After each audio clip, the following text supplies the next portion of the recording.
नमस्कार, welcome to learning burning. दोस्तों, Trump ने कुछ ऐसा किया है जिससे पूरा इस्लामिक वर्ल्ड, जो अरबियन वर्ल्ड है, बहुत नाराज़ है, बहुत गुस्सा है ट्रंप से और यूएस से। किया उसने ये है कि उन्होंने एक स्टेटमेंट दिया है, उसने बोला है कि जो गाज़ा स्ट्रिप है, उसको यूएस ओन करेगा। यूएस उस पे कब्ज़ा करेगा और ज़रूरत पड़े तो उस पे आर्मी भेजेगा। और हुआ तब ये है जब बेंजामिन नेतन्याहू, जो प्राइम मिनिस्टर है इज़राइल का, वो यूएस के दौरे पे थे और उस समय दोनों में मीटिंग हुई और तब फैसला लिया गया प्रेसिडेंट ट्रंप की तरफ से कि जो गाजा है उसके ऊपर यूएस जो है वो कब्जा करेगा, उसको रीडेवलप करेगा। लेकिन फिलिस्तीन के डेवलपमेंट से पहले जो भी फिलिस्तीन की पॉपुलेशन है उनको फिलिस्तीन से बाहर निकाल दिया जाएगा। जो नेबरिंग कंट्री है जैसे Jordan, Egypt, Lebanon, Syria, Turkey, इन सारे देशों में वहां के पॉपुलेशन को भेज दिया जाएगा और जो फंड है उसको यूएस प्रोवाइड करेगा। इसको सुनने के बाद जो इजराइल के मिनिस्टर्स हैं, जो बाकी लोग हैं, इजरायली प्राइम मिनिस्टर हैं, उन्होंने प्रेसिडेंट ट्रंप को थैंक्स बोला है और उन्होंने ये भी कहा है कि जो ट्रंप है वो इजराइल के सच्चे दोस्त है और यूएस जो है वो सच्चा दोस्त है और हमेशा इजराइल के लिए खड़े रहते हैं। तो आइए देखते हैं कि प्रेसिडेंट ट्रंप जो है उन्होंने क्या बोला है इसको लेके। आप सुनिए इस वीडियो में। The U.S. will take over the Gaza Strip, and we will do a job with it too. We'll own it and be responsible for dismantling all of the dangerous unexploded bombs and other weapons on the site, level the site and get rid of the destroyed buildings, level it out, create an economic development that will supply unlimited numbers of jobs and housing for the people of the area. Do a real job. Do something different. Just can't go back. If you go back, it's going to end up the same way it has for 100 years.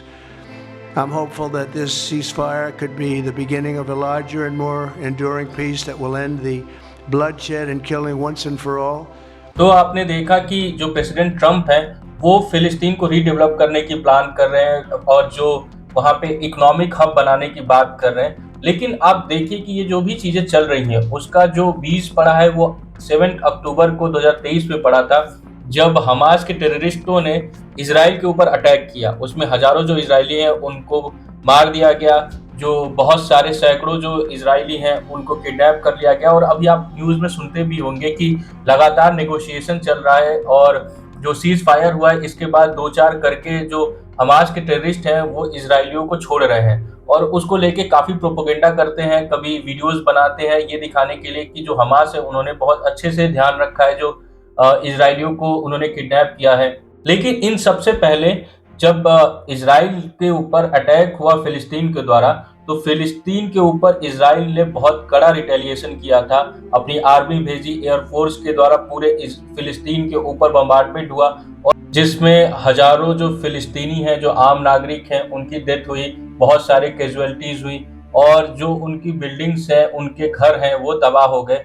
और इसके बाद ये सारी चीजें हुई हैं, फिर cease fire हुआ है और अब जब बेंजामिन नेतन्याहू यूएस के प्रेसिडेंट के साथ मीटिंग कर रहे थे तो वहाँ पे जो रॉ फुटेजेस है 7 अक्टूबर के, जिसमें जो हमास के टेररिस्ट हैं वो अटैक करते हैं, उनको दिखाया गया और वो बहुत ब्रूटल हैं। जिन्होंने भी देखा है, अभी तक जिनका भी रिएक्शन आया है, वो उन्होंने बताया है कि ये जो अटैक हुआ था वो बहुत ब्रूटल हुआ था। बच्चों को मारना, जो लोग थे उनको मारना, ये सब चीज़ें जो हैं उनको दिखाई गई है रॉ फुटेजेस। और इसके बाद प्रेस कॉन्फ्रेंस हुआ जिसमें उनसे पूछा गया कि कुछ लोग हैं जो इसको बताते हैं कि इतना ब्रूटल नहीं था, इतने लोग नहीं मारे गए हैं, इतने इजरायली नहीं मारे गए हैं। तो उसको लेके जब ट्रंप से क्वेश्चन पूछा गया तो ट्रंप ने ये कहा, आप इस वीडियो में देखिए। Horrible thing. We can't forget it. I'll never forget it. And you can't forget it. And some people want to put it out of their memory, but we're not going to ever let that happen.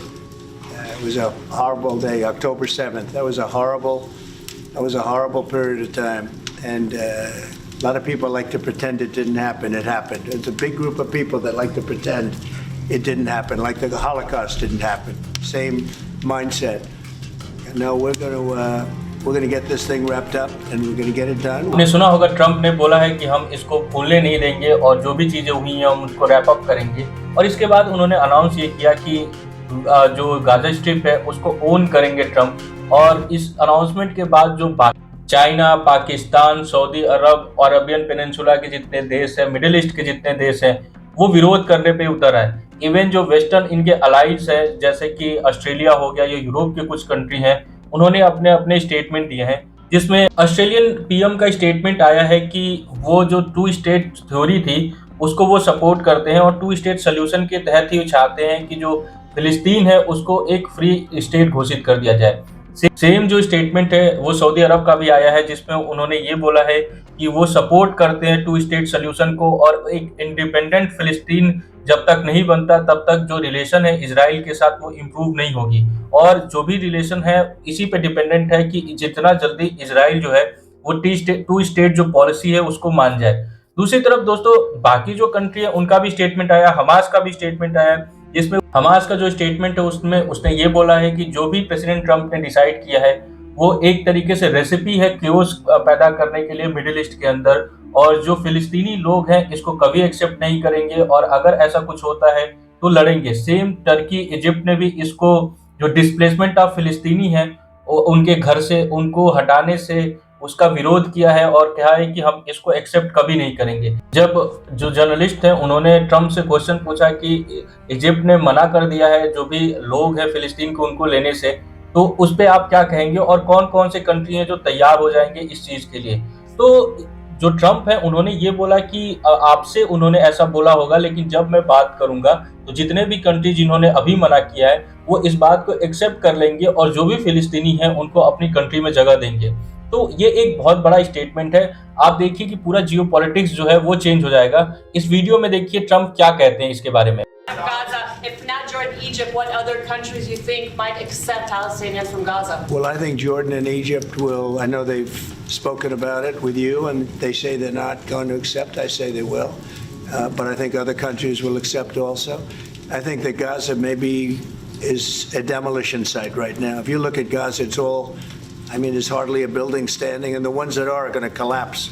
You can't live in Gaza right now, and I think we need another location. I think it should be a location that's going to make people happy.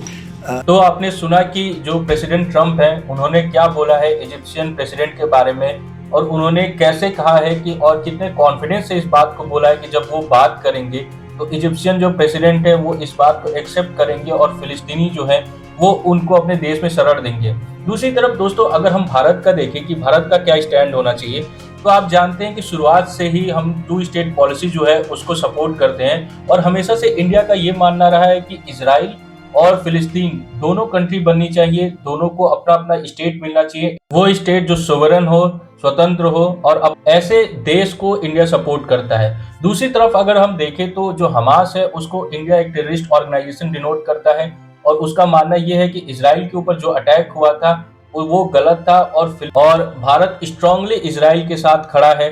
दोस्तों इसके बारे में आप क्या सोचते हैं जरूर बताइए। वीडियो अच्छी लगे तो लाइक और सब्सक्राइब जरूर करिए। धन्यवाद।